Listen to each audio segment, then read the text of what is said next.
Salmon గారు ఇప్పుడు ఈ మ్యూచువల్ ఫండ్స్లో ఈ స్కీమ్స్ని ఏ విధంగా సెలెక్ట్ చేసుకోవాలి, ఎన్ని స్కీమ్స్లో మనం ఇన్వెస్ట్మెంట్ పెట్టాలంటారు అసలు? విష్ణు గారు మంచి క్వశ్చన్ అడిగారు. విష్ణు గారు మనం పోర్ట్ఫోలియో అంటే మనం పెట్టే డబ్బు స్కీమ్స్ పోర్ట్ఫోలియో కానీ అసెట్ అలికేషన్ ఏ విధంగా ఉండాలంటే విష్ణు గారు జనరల్గా ఒక 10,000 అంటే ఇది నా వ్యక్తిగత అభిప్రాయం విష్ణు గారు. ఇది ఇన్వెస్టర్ యొక్క రిస్క్ తీసుకునే కెపాసిటీని బట్టి మార్చుకోవచ్చు. కానీ నా వ్యక్తిగత అభిప్రాయం నేను చెప్తున్నాను విష్ణు గారు. ఇప్పుడు నా దగ్గర 10,000 మంత్లీ పెట్టదలుచుకున్నాను విష్ణు ఎస్ఐపి ద్వారా. అప్పుడు నేను ఏం చేసేయాలంటే లార్జ్ క్యాప్లో పెట్టాలి, మిడ్ క్యాప్లో పెట్టాలి, స్మాల్లో పెట్టాలి, ఫ్లెక్సీలో కూడా పెట్టాలి. లార్జ్ క్యాప్ ఒక్కొక్క సమయంలో కొన్ని స్టాక్స్ ర్యాలీ చేస్తాయి విష్ణు గారు మార్కెట్. ఒక్కోసారి లార్జ్ స్టాక్స్ ర్యాలీ చేస్తాయి, అందుకని నా డబ్బు లార్జ్ క్యాప్లో ఉండాలి. ఒక్కొక్కసారి మిడ్ స్టాక్స్ ర్యాలీ చేస్తాయి, మిడ్లో ఉండాలి. ఒక్కొక్కసారి స్మాల్. అయితే నా వ్యక్తిగత అభిప్రాయం ఏంటంటే విష్ణు గారు లార్జ్లో ఒక 20% అంటే 10,000 పెడితే ఒక 2,000 లేదా ఒక 3,000 లార్జ్. తర్వాత ఫ్లెక్సీలో ఒక 30% అంటే 10,000 సిప్లో ఒక 3,000 రూపాయలు ఫ్లెక్సీ అంటే ఏంటి, పేరులోనే ఉంది ఫ్లెక్సిబుల్. అంటే ఫండ్ మేనేజర్కి ఒక ఫ్లెక్సిబిలిటీ ఉంటుంది. లార్జ్లో పెట్టాలా, మిడ్లో పెట్టాలా, స్మాల్లో పెట్టాలా అనేది అతని యొక్క విచక్షణ మీద ఆధారపడి ఉంటుంది. ఫ్లెక్సీలో ఏంటంటే ర్యాలీని బట్టి అతను వ్యూహం మారుస్తూ ఉంటాడు. తర్వాత మిడ్లో ఒక 3,000 అంటే 30%, లార్జ్ 20%, ఫ్లెక్సీ 30%, మిడ్లో 30 అంటే దగ్గర 80% అయింది. ఒక 3,000 మిడ్. 101 to 250 కంపెనీస్ యొక్క ప్రయోజనాలు ఇక్కడ వస్తాయి. అందులో 30 to 40 బెస్ట్ స్టాక్స్ చూజ్ చేసుకొని పెడతారు. ఒక 20 to 25% స్మాల్లో కూడా పెట్టాలి. అంటే ఇన్వెస్టర్ నాకు ఫుల్ రిస్క్ తీసుకుంటా, అగ్రెసివ్గా ఉంటా, నేను అర్థం చేసుకుంటాను, స్మాల్లోనే పెట్టుకుంటా అంటే అతని ఇష్టం. అంటే పోర్ట్ఫోలియో డైవర్సిఫికేషన్ జనరల్గా ఈ విధంగా ఉండాలి విష్ణు గారు. Large, flexi, mid and small. ఓకేనా విష్ణు గారు? అయితే ఎప్పుడు కూడా విష్ణు గారు నెగిటివ్ మార్కెట్స్ టైంలో మనము ఇన్వెస్ట్ చేయటం ఆపకూడదు. అంటే మార్కెట్ ఏదో డౌన్ అయిపోతుంది, ఏదో న్యూస్ వచ్చిందని ఆ టైంలో ఎగ్జిట్ అయి బయటకు రావడం అనేది కరెక్ట్. అసలు ఆ తప్పు చేయకూడదు. ఎందుకంటే ఆ టైంలో మనకి ఎక్కువ యూనిట్స్ వస్తాయి, యూనిట్స్ ఎక్కువ అలకేట్ అవుతాయి, షేర్స్ తక్కువ రేటుకి వస్తాయి, స్టాక్స్. ఎగ్జాక్ట్లీ. ఒక్కసారి మీ అకౌంట్లోకి వచ్చిన యూనిట్ స్టేబుల్గా ఉంటాయి, లేదంటే యాడ్ అయినప్పుడు పెరుగుతుంటాయి, తగ్గవు, మళ్ళీ వెనక్కి పోవు. ఎన్ఏవి మాత్రమే ఫ్లక్చుయేట్ అవుతూ ఉంటుంది. యూనిట్స్ ఎప్పుడు స్టేబుల్గా ఉంటాయి, ఎక్సెప్ట్ ఒక కండిషన్ ఎస్డబ్ల్యూపీలో తప్ప మీరు అమ్మినప్పుడు తప్ప యూనిట్స్ మీ దగ్గర 10 యూనిట్స్ వచ్చినాయంటే 20 ఏళ్ళు ఉంటే కూడా 10 అలాగే ఉంటాయి. ఎన్ఏవి మారుతూ ఉంటుంది. కాబట్టి నెగిటివ్ మార్కెట్స్లో అస్సలు మీరు ఇన్వెస్ట్మెంట్ ఆపొద్దు, ఎన్ఏవి వేరీ అవుతుంటుంది. ఇంకోటి ఏంటంటే విష్ణు గారు, మ్యూచువల్ ఫండ్స్లో ఎక్స్పెన్స్ రేషియో తప్ప ఒక్క పైసా కూడా ఎక్స్ట్రా తీసుకోరు. అస్సలు భయపడద్దు, మీరు చాలా తీసుకుంటారు ఏంటంటే అస్సలు భయపడద్దు. చాలా తక్కువ ఉంటుంది ఎక్స్పెన్స్ రేషియో. మీకు మ్యూచువల్ ఫండ్స్లో ఇంకా వేరే ఏ విధమైన హిడెన్ ఛార్జెస్ ఉండవు. కేవలం ట్యాక్స్ ఉంటుంది, క్యాపిటల్ గెయిన్ మీద ట్యాక్స్ ఉంటుంది. ఓకేనా విష్ణు గారు? రెండోది ఏముంటుందంటే మీరు 1 year లోపు ఎగ్జిట్ అయితే, రిడీమ్షన్ చేస్తే 1 year లోపు ఎగ్జిట్ లోడ్ ఉంటుంది. ఇంకా వేరే ఏ హిడెన్ ఛార్జెస్ అన్నీ ట్రాన్స్పరెంట్గా ఉంటుంది. లాస్ వచ్చినా లాభం వచ్చినా మొత్తం మీకే.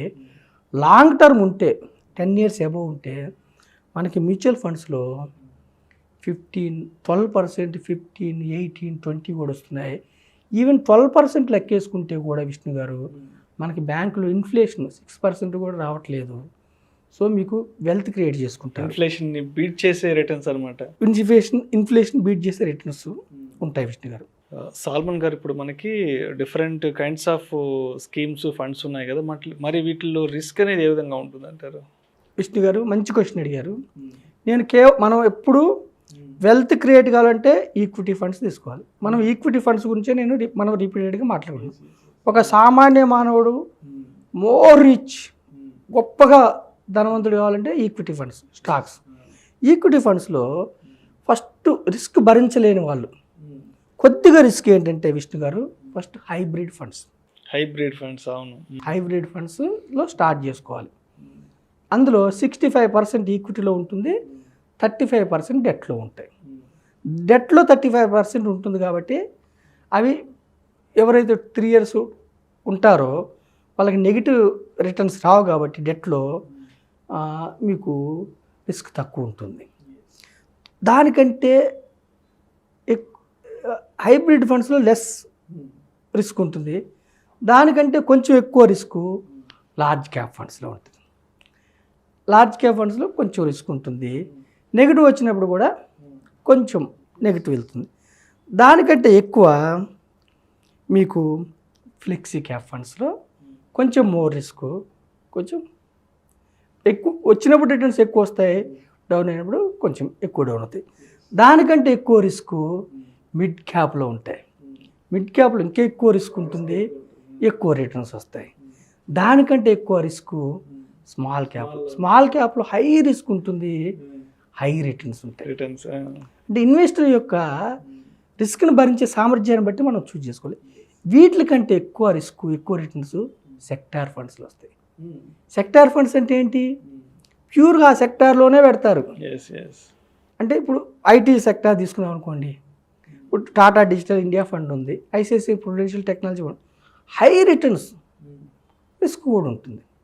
ఆ ఒక్క సెక్టార్లోనే పెడతారు. సెక్టార్ ఫండ్ ఇప్పుడు ఐటీ ఫండ్ అనుకోండి, సాఫ్ట్వేర్ కంపెనీస్. ఫార్మా ఫండ్ అనుకోండి, ఓన్లీ ఫార్మా కంపెనీస్లో. ఇన్ఫ్రాస్ట్రక్చర్ ఫండ్ అనుకోండి, ఓన్లీ ఇన్ఫ్రాస్ట్రక్చర్. అందులో రిస్క్ ఎక్కువ ఉంటుంది, రిటర్న్స్ ఎక్కువ ఉంటాయి. నేను జనరల్గా సజెస్ట్ చేసేది డైవర్సిఫైడ్ ఫండ్స్. ఓకేనా విష్ణు గారు?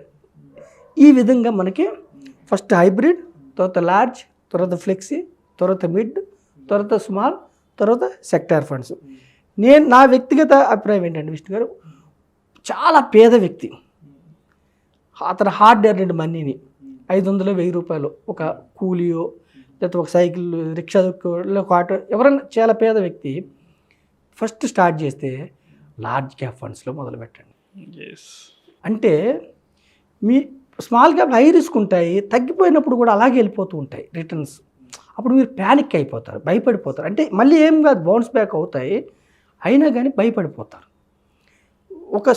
ఒక పేద వ్యక్తి లార్జ్ క్యాప్ తీసుకుంటే మీరు గమనించండి, ఒక నెలకి 500 కట్టే వ్యక్తి మారుతి కంపెనీలో ఓనర్ అవుతాడు, ఎస్బీఐ బ్యాంక్లో ఓనర్ అవుతాడు, డాక్టర్ రెడ్డీస్లో ఓనర్ అవుతాడు, బజాజ్ ఫినాన్స్లో ఓనర్ అవుతాడు, అల్ట్రాటెక్ సిమెంట్ కంపెనీలో ఓనర్ అవుతాడు. అంటే మీరు గమనించండి, ఒక చిన్న వ్యక్తి పెద్ద భారతదేశంలో దుర్భేచ్యమైన కంపెనీస్లో ఓనర్షిప్ వస్తుంది. అంటే ఫస్ట్ లార్జ్ క్యాప్లో స్టార్ట్ చేయండి. లేదు నా దగ్గర 1000 ఉన్నాయి, నేను లార్జ్, మిడ్, స్మాల్ ఇలా 20%, 30% అలా అలకేట్ చేసుకోలేను, ఫ్లెక్సీకి వెళ్ళండి. ఫ్లెక్సీలో లార్జ్ ఉంటుంది, మిడ్ ఉంటుంది, స్మాల్ ఉంటుంది. లేదా మల్టీకి వెళ్ళండి, లార్జ్ ఉంటుంది, మిడ్ ఉంటుంది, స్మాల్ ఉంటుంది. ఇలా చూస్ చేసుకో. ఏది చూస్ చేసుకున్న విష్ణు గారు, నేను చెప్పేది ఏంటంటే మార్కెట్లో అప్ అండ్ డౌన్స్ ఎప్పుడు ఉంటాయి. ఎప్పుడు స్లోప్ వైజ్కి వెళ్ళదు మార్కెట్, జిగ్జాగ్ వెళ్తుంది. కానీ over a period of time returns generate చేస్తుంది. 79లో 100 పాయింట్ల దగ్గర స్టార్ట్ అయిన సెన్సెక్స్ ఈరోజు 58,000. అప్పు లేవా, అప్పు వచ్చాయి, డౌన్ లేవా, డౌన్ వచ్చాయి. రెండోది ఏంటంటే don't time the market. Down మీ సొమ్ము 1,00,000 పెట్టారు విష్ణు గారు, 5 లక్షలు అయింది, చూసుకున్నారు మీరు. 5 అయినప్పుడు మార్కెట్ కరెక్షన్ వచ్చింది, 4కి వెళ్తుంది కిందకి, నా లాభం అంతా వెళ్ళిపోతుంది కదండి, కిందకి వెళ్ళినప్పుడు తీసుకోకండి. ఉంటే ఇంకొంచెం ఎక్కువ ఇన్వెస్ట్ చేయండి. ఎప్పుడు తీసుకోవాలంటే గోల్ ఓరియంటెడ్ చేయండి. మీరు పిల్లలు చదువు కోసం పెట్టారా, చదువు అప్పుడు 1 year ముందు తీసుకోండి. మ్యారేజ్ కోసం పెట్టారా, మ్యారేజ్ అప్పుడు తీసుకోండి. రిటైర్మెంట్ ఫండా, రిటైర్మెంట్ ఫండ్. డ్రీమ్ హౌసా, డ్రీమ్ హౌస్. రెండోది ఏంటంటే Vishnu garu, last and final, mutual funds are always subject to market risk అనుగుణంగా ఉంటాయి. కానీ పవర్ ఆఫ్ కాంపౌండింగ్ ఎఫెక్ట్ మీకు నేను ఎగ్జాంపుల్తో చెప్తాను, ఇది కంపల్సరీ చెప్పాలి. చాలామంది ఏం చేస్తున్నారంటే విష్ణు గారు, లాంగ్ రన్ ఉండకుండా తీసేస్తున్నారు. కనీసం మీరు స్టార్ట్ చేయండి. ఎక్కడ స్టార్ట్ చేశారన్నది ముఖ్యం కాదు, మ్యూచువల్ ఫండ్ స్టార్ట్ చేయండి. మొదటి అడుగు ఇంపార్టెంట్.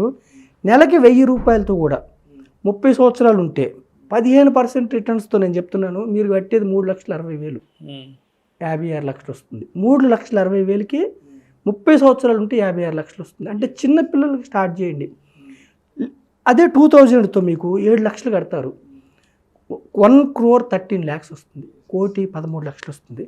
5,000 30 years పెట్టుకుంటే 15%తో నేను ఎగ్జాంపుల్ చెప్తున్నాను, 18 లక్షలు కడతారు, 2,82 లక్షలు వస్తుంది. సరే మీరు అనొచ్చు 30 సంవత్సరాలు ఎక్కువ అనుకుంటే, అట్లీస్ట్ 25 years పెట్టుకుంటే కూడా నెలకి 1000 రూపాయలతో మీరు 15% వేసుకుంటే 3 లక్షలు కడతారు విష్ణు గారు, 28 లక్షలు వస్తుంది. అండ్ రీసెంట్గా కూడా మనం ఒక ఫండ్ గురించి మాట్లాడుకున్నాం, నిప్పాన గురించి. అవును విష్ణు గారు, 95లో 1 lakh ఇన్వెస్ట్ చేస్తే మొన్న అక్టోబర్కి 2 crores 2 crores మనం మాట్లాడుకున్నప్పుడు అరౌండ్ 1,90,00,000 చెప్పాను మీకు నేను. సెప్టెంబర్ అప్పటికి ఒక్క నెలలో మీరు చూడండి విష్ణు గారు, 10 lakhs వేరియేషన్ జంప్ అయింది ఒక్క నెలలో 10. అదే బికాజ్ పవర్ ఆఫ్ కాంపౌండింగ్.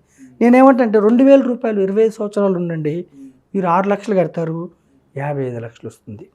3,000 రూపాయలు 20 సంవత్సరాలు ఉంటే మీరు 9 లక్షలు కడతారు, 83 లక్షలు వస్తుంది. 5,000 రూపాయలు 20 సంవత్సరాలు ఉంటే 15 లక్షలు కడతారు, 1,40 లక్షలు వస్తుంది.